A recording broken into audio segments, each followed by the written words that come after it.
Alright guys, so Michael does not know that I'm filming this, so I'm not sure how well this is going to go over or if you will even see this. But this is the reality of it, and I want to share this with you guys.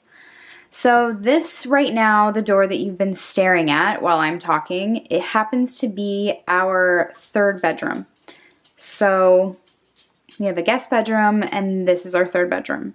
This was going to be a room that I used as a meditating room or something in specific to like our healing work. But this is what it is. This is what it has become, or I guess what it's always been designated for. So I'm just going to show you guys. All right, I'll turn on the light. So this is what this room looks like. Now I will say, guys, we are not hoarders, okay? I inherited a lot of my dad's stuff. And it was my choice. I could have let it go, but I couldn't. So yeah, this is what this room looks like. Honestly, guys, I wasn't ready. I was not ready to start going through stuff. I was not ready to get rid of anything. So this is the reality of it. This is what it looks like. Yeah, when you hold on to things. But honestly, it's time. I'm ready.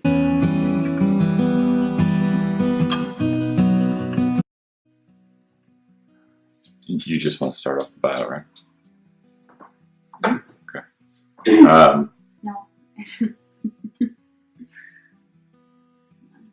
weird not having you. Come here.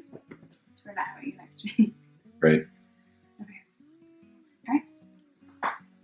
So, why did you choose to keep all this stuff as opposed to getting rid of it? What stuff? All the stuff that you Dad stuff? dad stuff. Mostly dad's, yeah, all of that stuff. I mean, I think there are a lot of reasons. Obviously,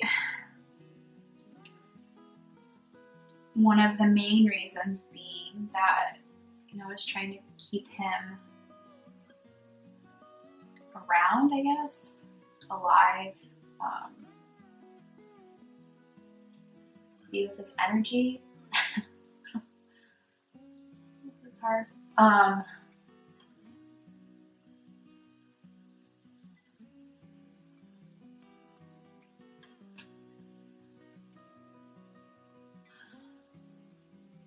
I think that there was a piece in me too that knew I needed to keep some stuff for our kids too.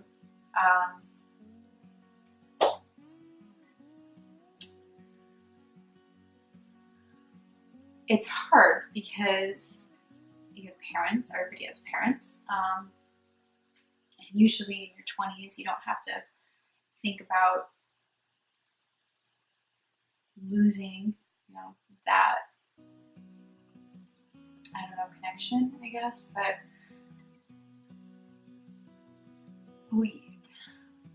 in your 20s, obviously you've had stuff, you've grown up with stuff, you have pictures, you have memories, you have things that your parents just keep. They just keep for you until you have kids and you're ready, and eventually you get that stuff. But for me, and my brothers and sisters, we had to divide the family pictures. We had to divide the stuff and take all of our stuff, and I don't know, I think I was just trying to hold on to a piece of it, knowing that, one day I may want something, or one day I may want our kids to have something. It's just weird to think in those terms. We only had a very short time. We had about a month to pack up my dad's entire house. I was holding on. I was holding on to something. I was holding on to memories, to experiences of me growing up, different points in my life where, a piece of furniture resembled something that was sacred.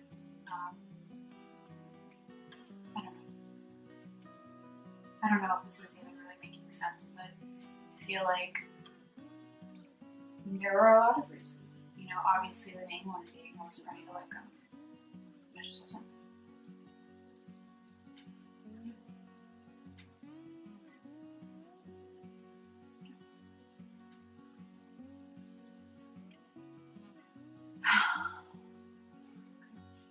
Next. So I know that you kind of already mentioned this, but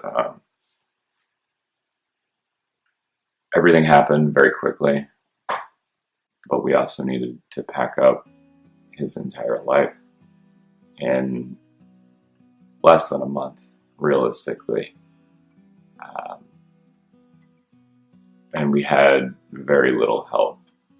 Do you think that had you had some more time to kind of process everything that had happened, if it would have been easier to let go of some things? No. Let go of some of the things that we have. Because, I mean, truthfully, we got rid of a ton of stuff. But do you think it would have been easier if you had had a little bit more time? Oh, I've often thought about that. Yeah, I think so. I think that everything happens so fast. I don't know. It's so hard to like digest something like that. And to know that you kind of just have to keep going. Just one foot in front of the other. But I think, yeah, if I had more time, I feel like I could have really thought about what we needed to bring with us to Cleveland. It was a huge move cross country. And, you know, it's funny because everybody kept telling me, Demi, you're not going to want that. You're not going to want that later. You're not going to want that later. I wish everybody would just shut up. Because I needed to do exactly what I did. So I don't know now, thinking about it now, because I truly believe that everything that happens, you know, it's for a specific purpose, for a reason, and even holding on to the things that maybe we shouldn't have moved cross country, but it was worth it to me. I think if I had more time, I probably would have just been more mindful about the things that, I mean, I kept socks.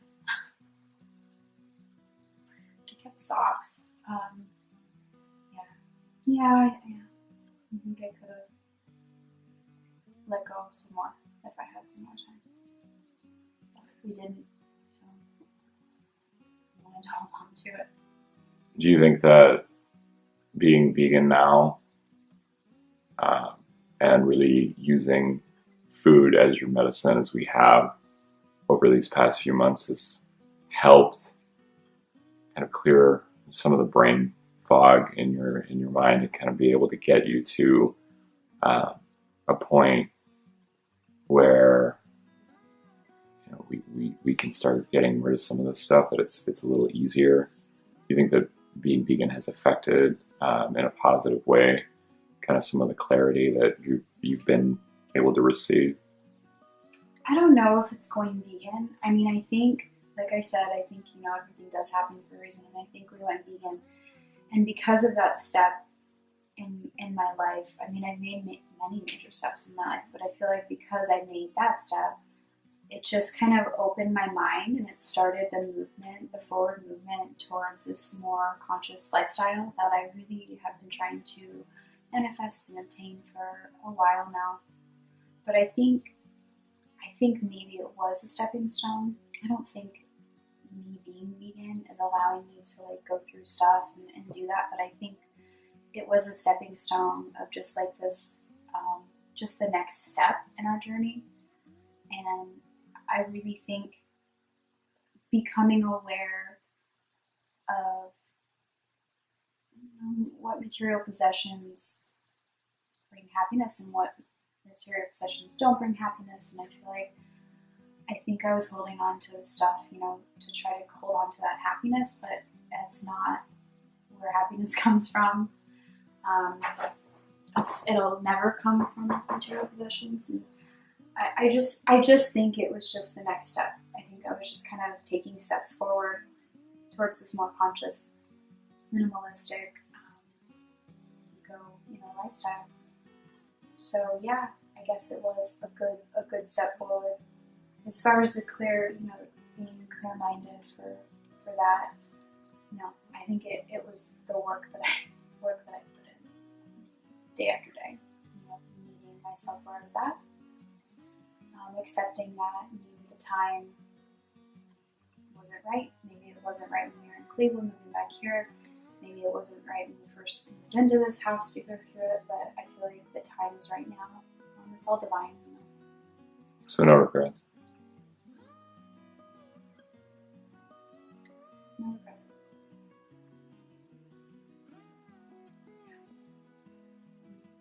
I love it.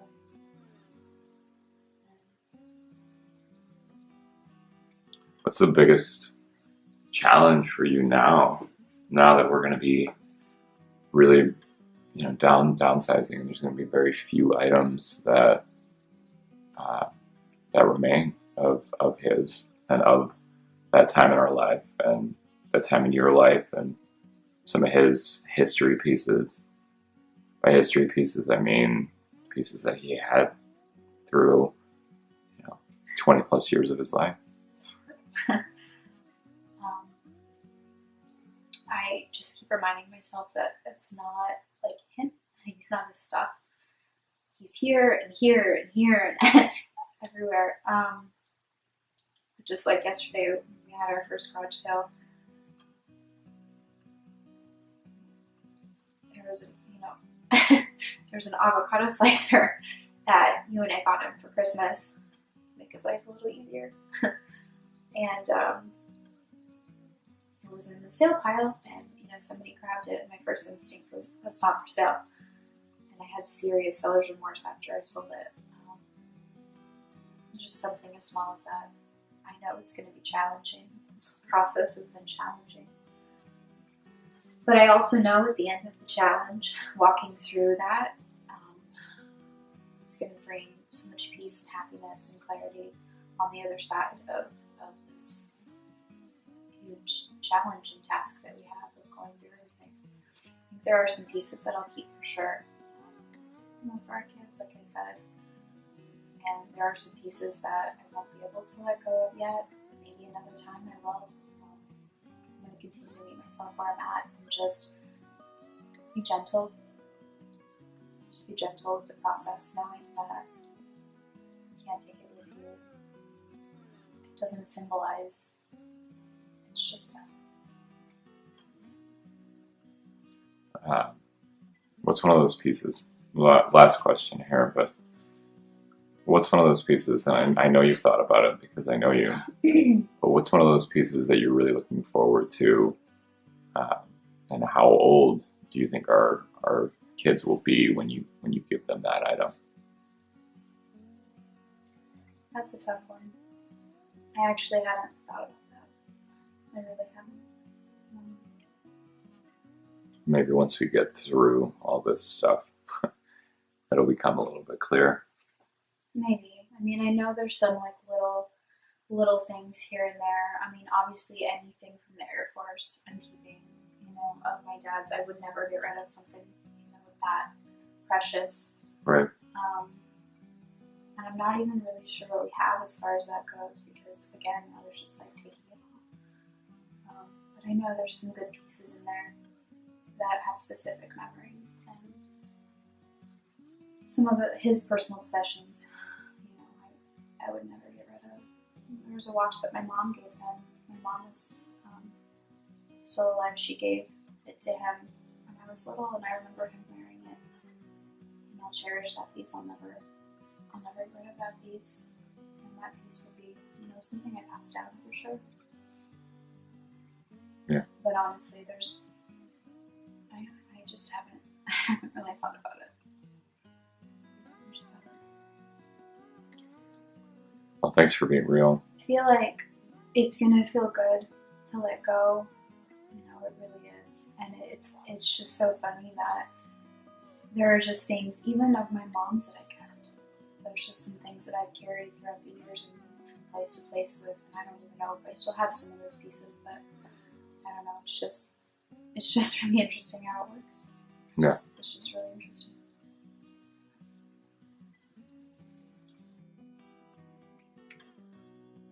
The first question that I want to ask is, there were some pieces that I could see you wanted to keep as well. Why? Are you talking about Dad? Yeah. Pieces of Dad? Yeah.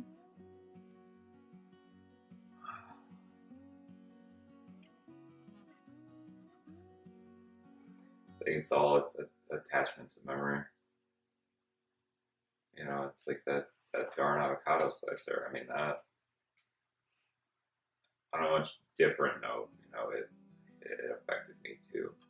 And it's funny because it always catches me off guard. Where, you know, it's like in the present, I'm like, all right, yeah, we're gonna get rid of all this stuff and so on and so forth. And then, you know, when we start going through it, random items, like no.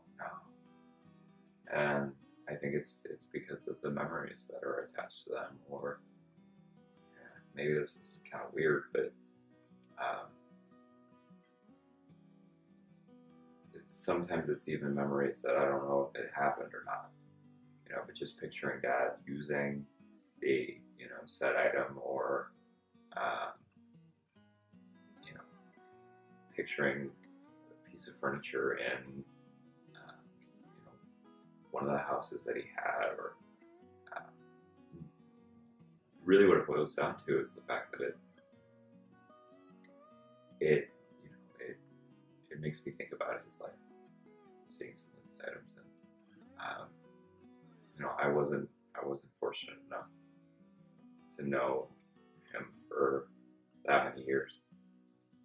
I was also very fortunate to know him for a few years. You know, it's one of those things, but I miss him. Yeah. Yeah, I don't know. I miss him.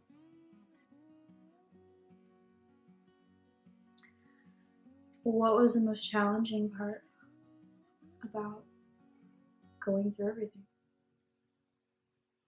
and trying to Are you talking about when we were moving? when we were clearing out the space in the first place? Yeah.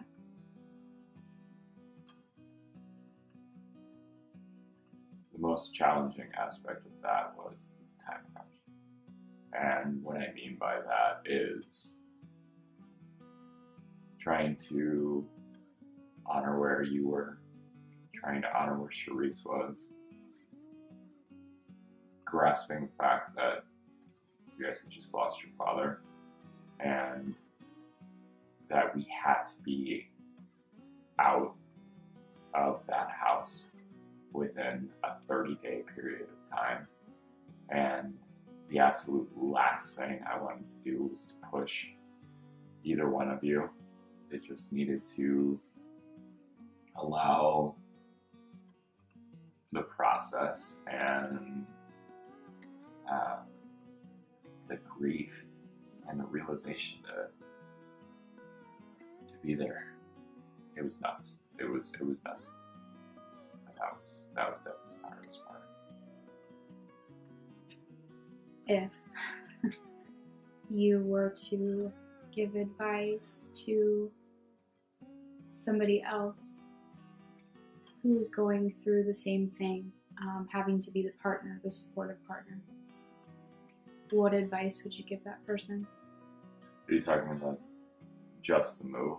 Or are you talking about going through everything, holding space for me like you did while we were going through stuff and getting rid of stuff, letting go of things and holding on to things, because you were a huge, strong support, and you held so much space for the allowance of me being able to take everything. So if you met somebody who was going through the same thing, what advice would you give that person?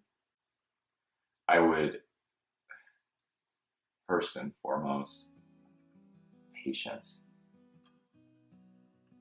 Absolute patience. Because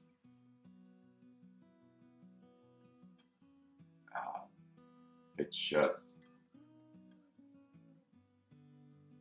yeah, you've got a time crunch, and I feel like because of that, it's so easy to step into, okay, we gotta get this done today, we gotta do this, and we gotta do this, and we gotta do this, but that's not how this works. And being patient with whatever comes up, whatever and wherever, uh, was huge for me. I needed to remind myself every day during this process to be patient. Um, Another huge thing is just be understanding. Be in a place of completely and total non-judgment of them. Demi wants to keep socks. Demi wants to keep socks. That's what she needs to do, and that's completely and totally fine. That's kind of what I would say in response to that. My last question is kind of a rhetorical question, but why are you such a good partner to me? Can't answer that one.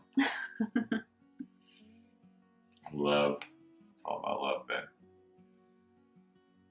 Alright guys, thank you for watching this incredibly vulnerable, challenging, intimate video. As always, we love you guys.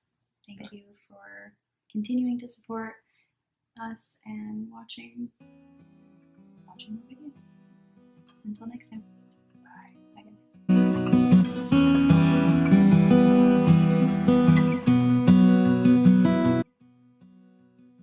Meanwhile, our lovely dog has gotten into some trash. What do you have to say for yourself? Huh? What do you have to say for yourself? Don't mind the trash in the corner over there that she probably pulled out of the trash can as well. Why do you do this? Why? Oh, Lacey.